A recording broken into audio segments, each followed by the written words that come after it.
பிஸ்மில்லாஹிர் ரஹ்மானிர் ரஹீம். அல்ஹம்துலில்லா வல் ஆகிபத்துல் முத்தகீன்.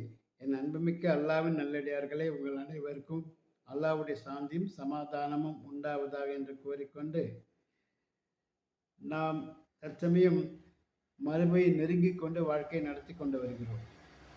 என்று மறுமை வரும் என்பது யாருக்குமே தெரியாத ஒன்று.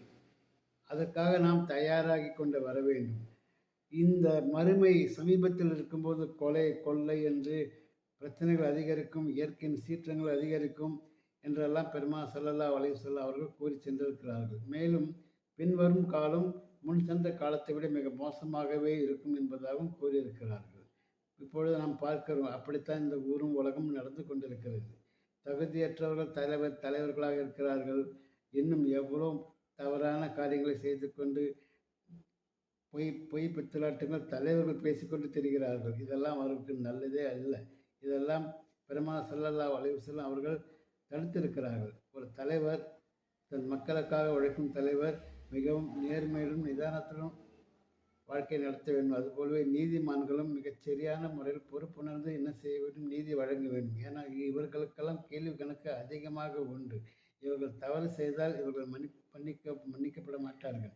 அப்படிப்பட்ட காலத்தில் வாழ்ந்திருக்கும் நாம் என்ன செய்ய வேண்டும் என்றால், நாம் என்றென்றும் எப்பொழுதும் தொழுகை துவாவுடன் நாம் வாழ்க்கையை நடத்தி கொண்டு வர வேண்டும்.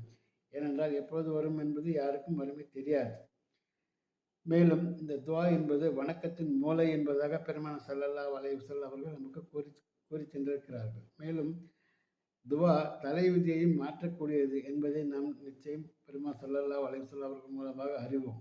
அப்படி இருக்கையில் நாம் துவா கேளாமல் இருக்க முடியாது, இருக்கக்கூடாது. அதே சமயத்தில் தொழுகை நமக்கு மிக முக்கியமானது. இந்த தொழுகையிலே நாம் துவா கேட்பது அளவுக்கு அதிகமாக ஒவ்வொரு நாளும் புது புது விஷயமா புது புது துவாக்களை கற்றுக்கொண்டு நாம் அதை நடைமுறைப்படுத்த வேண்டும். அல்லாஹ்விடம் இறைந்து கையேந்தி கேட்க வேண்டும். மேலும் இந்த துவாக்கள் வாழ்க்கையிலே நமக்கு தீங்குகள் ஏற்படாதிருக்க மிகவும் உதவியாக இருக்கும். வாழ்க்கையிலே நாம் எதிர்பாராத தீங்குகள், இன்னல்கள், பிரச்சனைகள் எவ்வளோ ஏற்படலாம். அவைகளை தடுத்துக் கொள்வதற்காக இந்த துவா மிகவும் முக்கியமானதாக இருக்கும். மேலும் இங்கே நாள் முழுவதும் எவ்வித தீங்கும் ஏற்படாதிருக்க காலையில் 3 முறை, மாலையில் 3 முறை என்று ஓதும் ஒரு துவா ஒன்று இருக்கிறது. இந்த துவாவை இங்கு நான் ஓதி காட்டி அதனுடைய பொருளையும் உங்களுக்கு எடுத்து கூறுகிறேன்.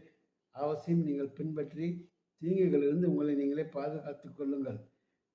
அந்த துவா என்னவென்றால், பிஸ்மில்லாஹில் லஸீ லா யதுர்ரு மா இஸ்மிஹி ஷைஉன் ஃபில் அர்தி வலா ஃபிஸ் ஸமாஇ வஹுவ ஸமீஉல் அலீம் என்பதாக இந்த துவா. இதன் பொருள், எவனுடைய பெயருடன் அப்பூமியையும் வானத்தில் உள்ள எப்பொருளும் எவ்வித தீங்கும் செய்யாதோ அத்தகைய அல்லாஹ்வின் திருநாமம் கொண்டு ஓதுகிறேன். அவன் செவி இருவனும் நன்கு அறிந்தவனுமாக இருக்கின்றான் என்பதாக இதன் பொருள். இது பற்றி அஃபான் பின் உஸ்மான் ரலியல்லாஹு அவர்கள் அறிவிக்கிறார்கள், எவர் மாலை நேரத்தில் இந்த துவாவை 3 முறை ஓதுகிறாரோ அவருக்கு திடீரென ஏற்படும் எவ்வித துன்பமும் காலை வரை ஏற்படாது. அவ்வாறே காலை நேரத்தில் 3 தடவை ஓதுகிறவர்களுக்கு மாலை வரை திடீரென தாக்கும் துன்பம் ஏதும் ஏற்படாது என ரசூலுல்லாஹி ஸல்லல்லாஹு அலைஹி வஸல்லம் அவர்கள் கூறியதாக மிஷ்காந்திலே பதிவிட்டிருக்கிறார்கள். எனவே இதை மிகவும் நம்பிக்கையுடன் நாம் மட்டுமல்ல, நமது குழந்தைகளுக்கு கற்றுத்தர வேண்டும். ஏனென்றால் குழந்தைகள் வெளியே சென்று வருபவர்கள், அவர்களுக்கு எந்தவித தீங்கும் ஏற்படக்கூடாது. அதுபோலவே நம் குடும்பத்தினர் அனைவருக்கும் கற்றுத்தந்து இதை நீங்கள் பகிர்வதுடன் உற்றார் உறவினருக்கும் பகிர்ந்து கொள்ளுங்கள். ஏனென்றால் அவர்களும் தீங்கு எதுவுமின்றி நல்ல விதமாக தனது வாழ்க்கையை நடத்தி கொண்டு வர வேண்டும். எனவே இந்த கடைசி நேரத்தில் இது போன்ற துவாக்களையும் மேலும் திக்ர் செய்யும் வழக்கத்தையும் அதிகமாக நாம் மேற்கொள்ள வேண்டும் என்று கேட்டுக்கொண்டு வாய்ப்புக்கு நன்றி கூறி விடைபெற்றுக் கொள்கிறேன். வாஹர் தவானா அல்ஹம்துலில்லாஹி ரப்பில் ஆலமீன்.